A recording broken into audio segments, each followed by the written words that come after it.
pratiquer du sport, c'est vrai que quand vous venez vers nous, les cardiologues, on vous recommande de faire de l'activité physique au moins 3 fois par semaine et de façon plus spécifique pendant 30 minutes d'activité soutenue. Pourquoi est-ce qu'on demande ça? C'est parce que le sport va apporter beaucoup de bénéfices au cœur. Déjà, quand on prend quelqu'un qui pratique régulièrement une activité sportive par rapport à quelqu'un qui n'en fait pas du tout, l'un aura un cœur qui est plus entraîné. C'est-à-dire quoi? Lorsqu'on fait au quotidien de l'activité physique, le cœur est constitué en majorité d'un muscle, tel que nous avons des muscles dans les bras, dans les cuisses, les pieds. Et ce muscle-là va travailler également quand on fait de l'activité physique, parce qu'il va beaucoup se contracter pour répondre aux besoins. Donc il sera un peu plus développé que chez un sujet qui ne fait pas du tout d'activité physique. Et voilà pourquoi le cœur de quelqu'un qui est sportif sera plus entraîné. Et on comprend que ce cœur-là sera donc plus performant, il pourra mieux répondre aux sollicitations qu'on lui demande. Aussi bien dans la vie quotidienne, quand on marche, quand on monte les escaliers, quand on doit courir et même quand on doit pratiquer de l'activité sexuelle. Ensuite, quand on pratique régulièrement de l'activité physique, il y aura d'autres bénéfices qui indirectement vont maintenir notre cœur en bonne santé. Parce que nous, on s'occupe d'un système qu'on appelle système cardiovasculaire. C'est un thème technique, mais j'explique rapidement. Nous tous, on a un cœur. Son rôle, c'est de se contracter. Il fait des mouvements pour nourrir l'ensemble du corps, y compris lui-même, à travers des tuyaux qu'on appelle les artères. Et parfois, ces tuyaux-là peuvent subir des dégâts. Il peut y avoir des plaques qui se développent à l'intérieur de ces tuyaux-là et qui progressivement vont boucher le passage du sang. C'est ça qui va donner des complications dont vous avez déjà entendu parler, telles que l'accident vasculaire cérébral AVC, dont la plus grosse manifestation, c'est la paralysie. Je pense qu'on a déjà tous vu ça une fois. D'autres complications telles que l'infarctus du myocarde, qu'on appelle en population crise cardiaque.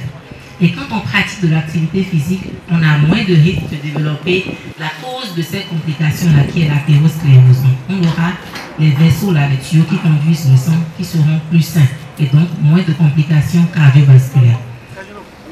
En général, le sport va entraîner d'autres bénéfices, surtout le corps. Tout à l'heure, notre ami a parlé de la gestion du stress. C'est très intéressant parce que le stress actuellement, c'est un facteur de risque cardiovasculaire qui est de plus en plus présent dans nos vies. Qu'on le veuille ou non, le rythme de vie au XXIe siècle, c'est un rythme de vie qui est très accéléré. Et on est obligé de faire avec. Et donc, la conséquence logique, c'est qu'on aura beaucoup plus de stress.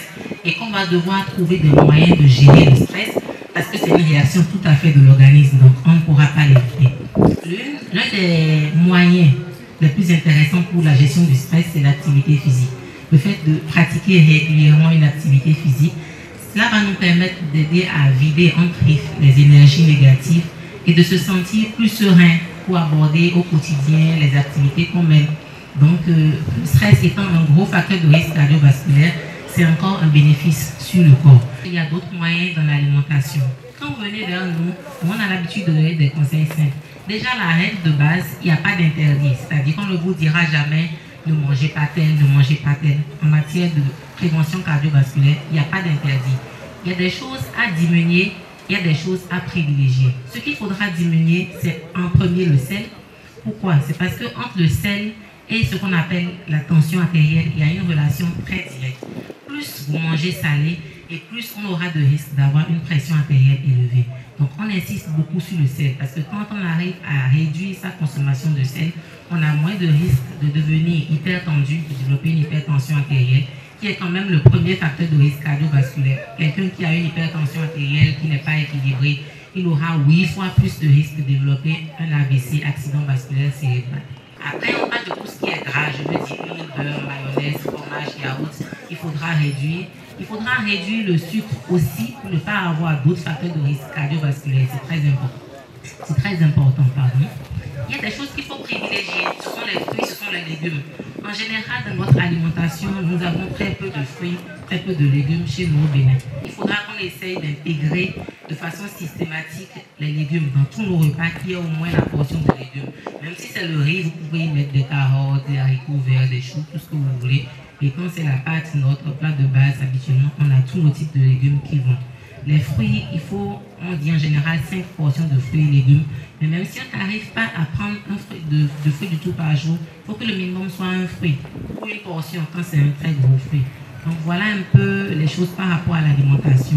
Bien sûr, on glisse sur la consommation d'alcool. Il faudra avoir une consommation d'alcool plutôt modérée. On n'est pas obligé de prendre de l'alcool tous les jours. Celui qui fume par rapport à un non-fumeur aura un risque d'AVC multiplié par 2. Donc voilà un peu les conseils en général à part l'activité sportive et la gestion du stress dont nous avons déjà parlé. Merci.